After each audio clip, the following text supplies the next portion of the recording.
അനീസ് അലി മിഠായി തെരുവിലുണ്ട് ഏറ്റവും പുതിയ വിവരങ്ങളും കാഴ്ചകളും പങ്കുവെക്കാനായി. Anees, good evening. അനീസ്, നമ്മൾ കൊച്ചിയിലെയും ഒപ്പം തിരുവനന്തപുരത്തെയും ഒക്കെ ഉത്രടപ്പാച്ചിലിൻ്റെ കാഴ്ചകളും വിശേഷങ്ങളും കണ്ടു കഴിഞ്ഞു. ഇനി കോഴിക്കോട്ട് എന്ത് സംഭവിക്കുന്നു എന്നാണ് അറിയേണ്ടത്. ഒരുപക്ഷെ ഉത്രടപ്പാച്ചിൽ അതിൻ്റെ അവസാന നിമിഷങ്ങളിലേക്ക് കിടക്കുന്നു. പകൽ വെളിച്ചത്തിലുള്ള പാച്ചിൽ എന്ന് കഴിഞ്ഞാൽ പിന്നെ രാത്രിയിലുള്ള പാച്ചിലാണ്. അപ്പോൾ ഈ അവസാന നിമിഷങ്ങളിലേക്ക് കടക്കുമ്പോൾ മിഠായി തെരുവിൽ എത്ര കണ്ട് തിരക്കുണ്ട്, ആളുകളൊക്കെ എന്തു പറയുന്നു, എന്താണ് അവിടെ നിന്ന് കാണാൻ കഴിയുന്ന കാഴ്ചകൾ അനീസ്? സൈഫ്, ഓണം കോഴിക്കോട്ടുകാരുടെയാണ് ഓണം എന്ന് പറയാറുണ്ട്. ഞാനിപ്പോൾ മിഠായി തെരുവിലുള്ളത്. നിന്ന് തിരിയാൻ സ്ഥലമില്ലാത്ത വിധം ആളുകളുടെ ജനബാഹുല്യം നമുക്ക് ദൃശ്യങ്ങളിൽ കാണാൻ കഴിയും. വലിയ തരത്തിൽ ഓണാശംസയുടെ ഓണത്തിന്റെ ഒരു അവസാന നിമിഷത്തിലാണ്. തിരുവോണത്തിന് ഇനി മണിക്കൂറുകൾ മാത്രമേ ഉള്ളൂ തിരുവോണ നാളിലേക്ക് എത്താൻ. ആളുകൾ എല്ലാവരും തന്നെ അതിന്റെ ഒരു ഓണം മൂഡിലാണ്. എന്താണ് പർച്ചേസിംഗ് ഒക്കെ കഴിഞ്ഞോ? തുടങ്ങിക്കൊണ്ടിരിക്കുകയാണ്. എന്താണ് വിലക്കുറവൊക്കെ ഉണ്ടോ? വിലക്കുറവൊക്കെ ഉണ്ട്. എവിടുന്നാ വരുന്നത്? ഞാൻ കോഴിക്കോട് തന്നെയാണ്. എന്തായാലും വലിയ തരത്തിൽ ഓണത്തിനുള്ള ഒരുക്കങ്ങളെല്ലാം പൂർത്തിയാക്കിക്കൊണ്ടിരിക്കുന്നു ആളുകൾ. ഏതായാലും ഈ മിഠായി തെരുവിൽ ഇപ്പോൾ അതിന്റെ ഏറ്റവും അവസാന ഘട്ടത്തിൽ മഴ മാറി നിൽക്കുന്നത് കൊണ്ട് തന്നെ ആളുകൾക്ക് ആ യഥാർത്ഥത്തിൽ മിഠായി തെരുവിലേക്ക് ഇറങ്ങുന്ന ആളുകളെ സംബന്ധിച്ചിടത്തോളം ഓണം പർച്ചേസിംഗ് മാത്രമല്ല, ഇത് തന്നെയും ഒരു ഓണാഘോഷമാണ് എന്ന രീതിയിലാണ് അവരെ സംബന്ധിച്ചിടത്തോളം ഉള്ളത്. എന്തായാലും എന്തൊക്കെയാ വാങ്ങിയോ? ഇല്ല, വാങ്ങാൻ വരുന്നേ ഉള്ളൂ അല്ലേ? ഓക്കെ. എന്തായാലും ആളുകളെല്ലാവരും തന്നെ ഓണത്തിന്റെ പർച്ചേസിംഗിലാണ്. ഇപ്പൊ നമുക്കറിയാം മിഠായി തെരുവിൽ ഒരു തരത്തിലും ആളുകൾക്ക് നിന്ന് തിരിയാൻ സ്ഥലമില്ല എങ്കിലും ഇതിലെ നമ്മൾ സാധാരണ കാണുന്നത് പോലെ തന്നെ വാഹനങ്ങളെല്ലാം പോയിക്കൊണ്ടിരിക്കുന്നുണ്ട്. അതുപോലെ തന്നെ ആളുകൾ ഈ ഓണത്തിന്റെ സാധനങ്ങൾ വാങ്ങാനുള്ള അവസാന വട്ട ഒരുക്കത്തിലാണ്. എന്താണ് മൂഡ്? ഓണം മൂഡ് ആണോ? സാധനങ്ങളൊക്കെ വാങ്ങിയോ? നിങ്ങൾ സാധനം വാങ്ങുന്ന ഓണത്തിന്റെ സാധനം വാങ്ങി ഇറങ്ങിയതാണോ? അതെ.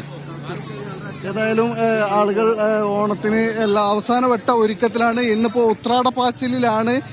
നാളെ തിരുവോണമാണ്. ഇന്ന് മഴ മാറി നിൽക്കുന്നു. ഇതുവരെയും മഴ ഉണ്ടായിരുന്നു. കോഴിക്കോട് പല സ്ഥലങ്ങളിലും ശക്തമായ മഴ ഉണ്ടായിരുന്നു. പക്ഷേ ഈ സമയത്ത് ഇപ്പോൾ മഴ മാറി നിൽക്കുന്നത് കൊണ്ട് തന്നെ വലിയ തരത്തിൽ ആശ്വാസമുണ്ട്.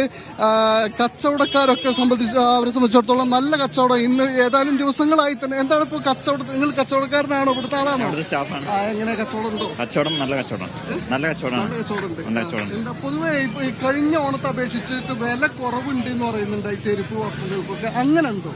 അങ്ങനെ പൊതുവെ ഏകദേശം ഒരേ ലെവലിലാണ് പോകുന്നത്. വലിയൊരു വർധനവ് ഉണ്ടായിട്ടില്ല. ആളുകളുടെ തിരക്കൊക്കെ നന്നായിട്ടുണ്ട്. സാധനങ്ങളൊക്കെ എടുത്തോ? ഓണം അവസാന ഘട്ടത്തിലാണ്. അതിന്റെ മുന്നോടിയായിട്ട് മഴയും വരുന്നുണ്ട്. മഴ വരുന്നുണ്ട് അല്ലെ? മഴ പലയിടത്തും ഇപ്പൊ കുറ്റ്യാടി ഭാഗത്തൊക്കെ നല്ല മഴ ഉണ്ടായിട്ടുണ്ട്. കേരളം മൊത്തത്തിൽ മഴയിലാണ്. ഓണം മഴ ഓക്കെ. എന്തായാലും കണ്ണടക്കെ വെച്ചിട്ട് എന്താണ് ഓണം മൂഡ്. പിന്നെ സാധനങ്ങളൊക്കെ എടുത്തോ? ഡ്രസ്സൊക്കെ എടുത്ത് ചെരുപ്പ് മുണ്ടൊക്കെ എടുത്ത്. നാളെ എന്തൊക്കെയാണ് പരിപാടികൾ? നാളെ ഫുള്ള് ഓണപരിപാടി. Full chill chill mood. നാളെ ബീച്ചിൽ പോയി അടിച്ചുളിച്ചു പാട്ട് പാടി. എവിടുന്നാ വരുന്നത്? മാത്തോട്ടോ. പാട്ട് പാടിയിട്ട് പാട്ട് പാടി എനിക്ക് പാട്ടാടാനറിയാം. ഏതായാലും ആളുകളെല്ലാവരും വളരെ സന്തോഷത്തിലാണ്. കോഴിക്കോട്ടുകാർക്കാണ് ഓണം എന്നാണ് സാധാരണ പറയാറുള്ളത്. കോഴിക്കോട്ടുകാരുടെ മാത്രം ഒരു അവകാശവാദമാണ് എന്ന് തോന്നുന്നില്ല. എന്തായാലും കോഴിക്കോട് ഓണം ഒരു പ്രത്യേകത ഉള്ള ഓണാണ്. നമ്മുടെ ഈ കോഴിക്കോട് മിഠായി തെരുവാണെങ്കിലും പാളയം മാർക്കറ്റാണെങ്കിലും ഈ ഉത്രാടപ്പാച്ചിൽ എന്ന് പറയുമ്പോൾ നമ്മുടെ മനസ്സിലേക്ക് ഓർമ്മ വരുന്നത് ഈ കോഴിക്കോട്ടുകാരുടെ ഒരു ഓണാണ്. കോഴിക്കോട്ടുകാരുടെ ഉത്രാടപ്പാച്ചിലാണ്. ഉത്രാടപ്പാച്ചിൽ എന്നാണ് നമ്മൾ കരുതുന്നത്. എന്താണ് സാധനങ്ങളൊക്കെ വാങ്ങിയോ? വാങ്ങാൻ വരികയാണ് ഇപ്പോ. എവിടുന്നാ വരുന്നേ? ഞാൻ ഇവിടെ തന്നെയാണ്. എന്താണ് ഇപ്രാവശ്യത്തെ ഓണം? ഒരു സന്തോഷമുള്ള ഓണാണ്. ഓണെപ്പോഴും നമുക്ക് നല്ല സന്തോഷം. ഓക്കെ. എന്തായാലും വലിയ സന്തോഷത്തിലാണ് എല്ലാവരും.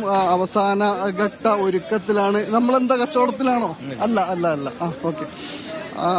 ഏതായാലും നമ്മൾ ഈ മിഠായി തെരുവിൽ. ശരി അനീസ് ഇടയ്ക്ക് സൂചിപ്പിച്ചതുപോലെ തന്നെ ഈ മഴ ഇപ്പോഴും മഴക്കാർ ഒരു വില്ലനായി നിൽപ്പുണ്ട്. എന്ന് വെച്ചാൽ ഒരു അനിശ്ചിതത്വം മഴയുടെ കാര്യത്തിലുണ്ട്. പൂർണ്ണമായി മഴ മാറി നിൽക്കുന്നു എന്ന് പറയാൻ വയ്യ. എന്ന് വെച്ചാൽ കാറും കോളും മാനത്തുണ്ട്. അതുകൊണ്ട് ആളുകൾ ഇറങ്ങാൻ മടിക്കും. എന്ന് വെച്ച് കഴിഞ്ഞാൽ ഇറങ്ങിക്കഴിഞ്ഞാൽ മാർക്കറ്റിലേക്ക് എത്തിക്കഴിഞ്ഞാൽ മഴ പെയ്താൽ എന്ത് ചെയ്യാൻ പറ്റുമെന്നൊരു ആശങ്ക ഉള്ളിലുള്ളത് കൊണ്ട് കോഴിക്കോട്ടേക്ക് വരാതെ അവരുടെ സ്വന്തം നാട്ടിലുള്ള ഇടങ്ങളിൽ ഷോപ്പിംഗ് പരിമിതപ്പെടുത്തുന്ന ആളുകളൊക്കെ ഉണ്ട്. നമ്മുടെ അറിവിലുള്ള നമ്മുടെ ബന്ധങ്ങളിലൊക്കെയുള്ള ആളുകൾ അത്തരം തീരുമാനങ്ങൾ എടുത്തവരുണ്ട്.